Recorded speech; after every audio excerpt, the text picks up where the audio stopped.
बच्चों के लिए स्कूल उनका दूसरा घर कहलाया जाता है, घर जहां हम सेफ फील करते हैं। पर तब क्या होगा अगर हम वहां भी सेफ ना हो? ऐसा ही कुछ हुआ था 15 साल की पूजा के साथ। पूजा ने डांस में कंपटीशन में पार्टिसिपेट किया था और वह अपनी परफॉर्मेंस की प्रैक्टिस के लिए वह स्कूल खत्म होने के बाद अपने दो दोस्तों रमन और पॉल के साथ रुकी थी। डांस प्रैक्टिस करते वक्त निशा के दोस्त पॉल का बैलेंस बिगड़ गया था और वह नीचे गिर गया था। उसका पैर ट्विस्ट हो गया था और वह बुरी तरह चिल्ला रहा था। स्कूल के सारे टीचर्स जा चुके थे और हेल्प के लिए उन बच्चों के पास कोई भी नहीं था। तभी निशा भागकर मेडिकल रूम गई, लेकिन वहाँ भी ताला लग चुका था। उसी वक्त निशा को लगा जैसे कोई उसके पीछे से ऊपर गया और उसे एक परछाई ऊपर जाते हुए दिखी। निशा को लगा कि शायद स्कूल स्टाफ में से कोई तो अभी भी स्कूल में है और इसीलिए निशा उसे रोकने के लिए उसके पीछे भागी।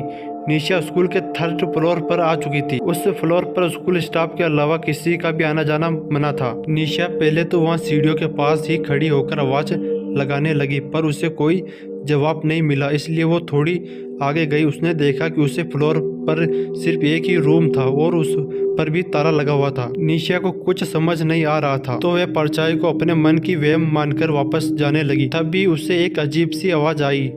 जब निशा ने पलटकर उस कमरे की तरफ देखा तो उससे पर जो ताला लगा हुआ था वो टूटकर नीचे गिर गया था। निशा एकदम से चौंक गई। वह उस रूम के अंदर गई। उसने देखा एक आदमी खिड़की की तरफ मुंह करके खड़ा था। निशा ने उससे पूछा क्या वह उसके साथ चलकर पॉल की मदद करेगा, लेकिन वह आदमी ने निशा को कोई रिएक्शन ही नहीं दिया। निशा को सब कुछ बहुत अजीब लग रहा था। उसने फिर से उस आदमी को पुकारा, लेकिन तब भी अचानक उस कमरे का दरवाजा अपने आप बंद होने लगा। निशा ये देखकर घबरा उठी। वह दरवाजे की तरफ गई और उसने खोलने की कोशिश करने लगी, लेकिन वह दरवाजा नहीं खुला। तभी निशा को उस आदमी की हंसने की आवाज़ आने लगी।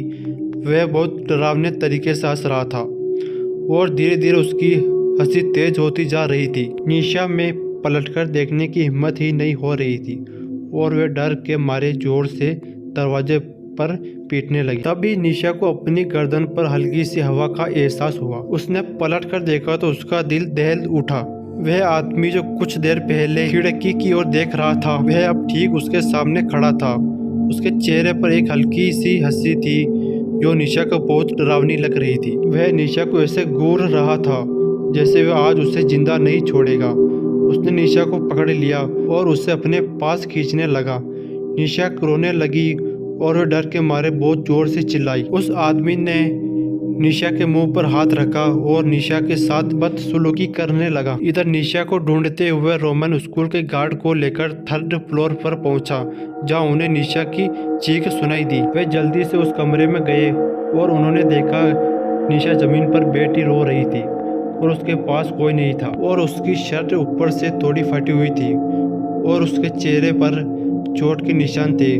उसने सबको अपने साथ हुआ सारा किस्सा बताया। निशा के साथ हुए इस हादसे को सुनकर स्कूल के गार्ड का चेहरा बिल्कुल पीला पड़ गया। गार्ड ने निशा और उसके दोस्त को बताया कुछ साल पहले स्कूल में एक सफाई कर्मचारी काम करता था। वह थोड़ा पागल सा था और वह लड़कियों को बहुत ही गंदी नजरों से देखकर हंसता था। एक बार उसने एक लड़की के साथ बदसलूकी भी की थी। उस लड़की ने जब उसकी शिकायत की तो स्कूल की प्रिंसिपल ने उसको हमेशा हमेशा के लिए उसे स्कूल से निकाल दिया। उसके एक हफ्ते के अंदर अंदर उस पागल आदमी ने 3rd फ्लोर वाले स्टोरेज रूम में जाकर खुद को मार डाला। उसकी मौत का काफी दिनों तक किसी को पता नहीं चला। उस आदमी की बॉडी बहुत ही डरावनी हालत में पाई गई थी और तब से उसकी आत्मा उसी कमरे में भटक रही है। इसीलिए स्कूल के 3rd फ्लोर पर किसी का भी आना जाना बंद है।